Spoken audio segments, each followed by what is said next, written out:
नमस्कार, मी उज्ज्वला शौर्यच क्लाउड किचनमध्ये मी तुमचं मनापासून खूप खूप स्वागत करत आहे. आज मी तुम्हाला हेल्दी आणि डाएटची अशी रेसिपी दाखवणार आहे. ही रेसिपी तुम्ही लंचला, डिनरला, ब्रेकफास्टला कधीही करून खाऊ शकता. पटकन होणारी रेसिपी आहे आणि खूप हेल्दी पण आहे. तर स्टीर फ्राय व्हेजिटेबल्स. चला तर मग रेसिपीला सुरुवात करूया. स्टीर फ्राय व्हेजिटेबल्सची रेसिपी बनवण्यासाठी मी इथं काही भाज्या घेतलेल्या आहेत. हे फ्लॉवर आहे, गाजर आहे, एक बटाटा आहे, एक सिमला मिर्च आणि थोडेसे मटार आहेत. इथे तुम्ही तुमच्या आवडीप्रमाणे अजूनही भाज्या ॲड करू शकता. या भाज्या बॉईल करण्यासाठी मी इथं पाणी उकळायला ठेवलेलं आहे. त्यात आता थोडंसं मीठ घालूया. मग या भाज्या एक एक करून ह्याच्यात घालूया. पहिलं गाजर घालायचं, कारण गाजर जरा कडक असतं ना.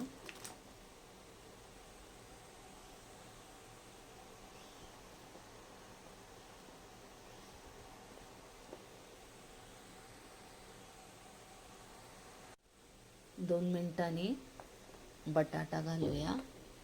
हे तुम्ही तुमच्याप्रमाणे बघा, मी असे चौकोनी चौकोनी काप केलेले आहेत सगळ्या भाज्यांचे. हे बघा. आता फ्लॉवर घालायचा आहे. सगळ्याचे असे उभे उभे काप करायचे आहेत.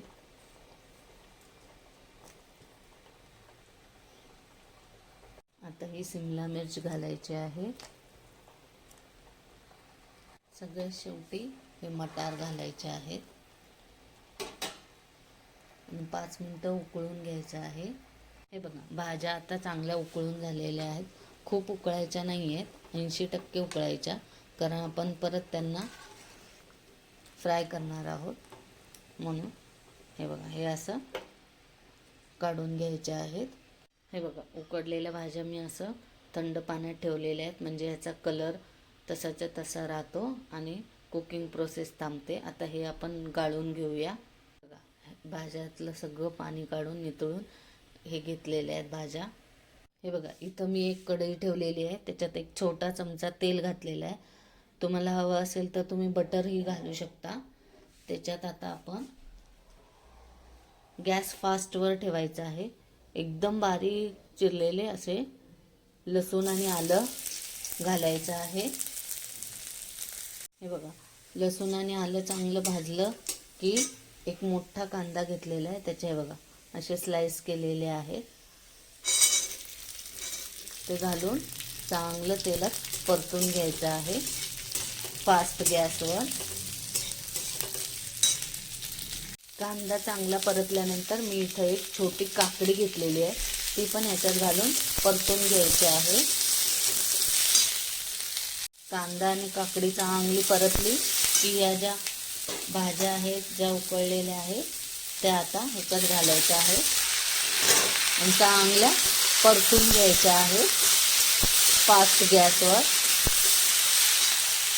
हे बघा, फास्ट गॅसवर 5 मिनिटं ह्या सगळ्या भाज्या परतून झाल्यावर थोडंसं मीठ घालायचं आहे, थोडंसं चिली फ्लेक्स घालायचं आहे, थोडे मिक्स हर्ब्स घालायचे आहेत आणि हे बघा जराशी काळी मिरी पावडर म्हणजे ब्लॅक पेपर पावडर घालायची आहे. थोडासा सोया सॉस पण घालायचा आहे आणि थोडीशी कसुरी मेथी घालायची आहे. आता हे चांगलं परतून घ्यायचं आहे. हे बघा,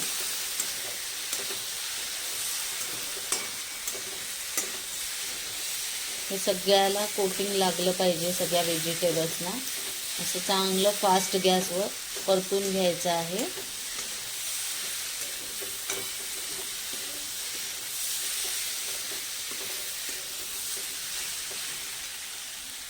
सगळ्यात शेवटी ह्याच्यात हे बघा 2 चमचे सफेद तीळ घालायचे आहेत. ह्याच्याने चव अजून वाढते. आणि मिक्स करून गॅस बंद करायचा आहे. हे बघा, असं फास्ट गॅसवर नुसतं मिक्स करून घ्यायचं आणि गॅस बंद करायचा आहे.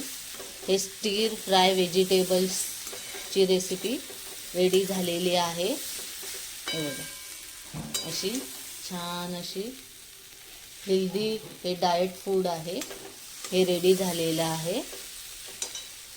हे बघा, आता मी हे मुलाचा शॉर्ट ब्रेकचा टिफिन भरत आहे। हे बघा, हे स्टीर फ्राय व्हेजिटेबल्सची रेसिपी खूप छान अतिशय सुंदर झालेली आहे। वास तर खूपच सुंदर येत आहे। हे बघा, अशी झालेली आहे। ह्याच्यात तुम्ही कोणत्याही प्रकारच्या भाज्या घालू शकता ज्या तुमच्या घरात आवडीने खाल्ल्या जातात, त्यामुळे ही रेसिपी तुम्ही नक्की करून बघा। हे बघा, इथे माझ्या मुलाचे तिन्ही डबे रेडी झालेले आहेत। हा फ्रूट ब्रेक आहे, चिकू दिलेला आहे। हे शॉर्ट ब्रेक आहे, स्टीर फ्राय व्हेजिटेबल्स, आणि हे आहे भाजी चपाती। आज कोबीची भाजी दिलेली आहे। तर ही स्टीर फ्राय व्हेजिटेबल्सची हेल्दी अशी रेसिपी तुम्ही नक्की घरी करून बघा आणि मला कमेंटमध्ये नक्की कळवा। कशी वाटली माझी ही हेल्दी आणि डाएटची रेसिपी स्टीर फ्राय व्हेजिटेबल्सची? आवडली असेल तर तुम्ही घरी करून बघा आणि मला कमेंटमध्ये नक्की कळवा। हा व्हिडिओ शेवटपर्यंत बघितल्याबद्दल खूप खूप मनापासून धन्यवाद। हा व्हिडिओ आवडला असेल तर लाईक, शेअर आणि सबस्क्राईब करायला विसरू नका। याआधी पण ज्यांनी माझ्या शौर्यस क्लाउड किचनला लाईक, शेअर आणि सबस्क्राईब केलेले आहे त्यांचे मनापासून खूप खूप धन्यवाद। असाच आशीर्वाद माझ्या शौर्यस क्लाउड किचनला राहू दे। मी नवनवीन रेसिपीज घेऊन येत जाईन, तर नेहमी विजिट द्या माझ्या शौर्यस क्लाउड किचनला। धन्यवाद।